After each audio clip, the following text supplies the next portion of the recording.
நான் முதலாவதாக ஆரம்பித்த புத்தொழில் அதாவது ஸ்டார்ட் அப் தோற்று போனது.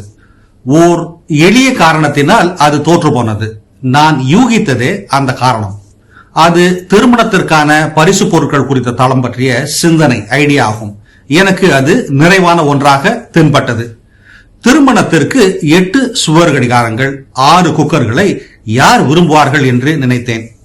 அப்படி பெரும்பாலான பொருட்களே வருமல்லவா?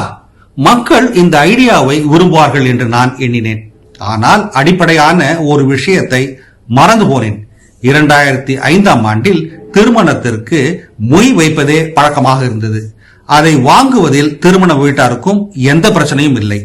உண்மையாய் தீர்க்கப்பட வேண்டிய எந்த பிரச்சனையும் இல்லை. போதுமானவர்களிடம் நான் கேட்கவில்லை. போதுமான அளவு ஆழமாக அதை பரிசீலிக்கவும் இல்லை. தர்க்கமே சந்தை, அதாவது லாஜிக் டிமாண்ட் என்று நினைத்தேன். அப்படி அல்ல.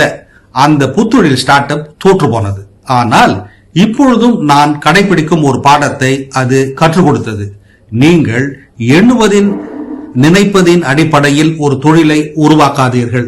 இயல்பாக மக்கள் எதை செய்கிறார்களோ அதன் அடிப்படையிலே உருவாக்குங்கள். விசாரிப்பது, கேட்பது தாமதமானதாக தெரியலாம். கற்பனை செய்வது, எண்ணுவது வேகமானதாக தெரியலாம். ஆனால் அப்படி எண்ணுவது அசியூமிங் அதிக செலவை வைத்துவிடும்.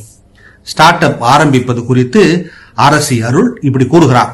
இது போன்ற சிந்தனைகளை தவறவிடாதிருக்க தமிழ் பூமர் அபிஷியல் சேனலை சப்ஸ்கிரைப் செய்யுங்கள்.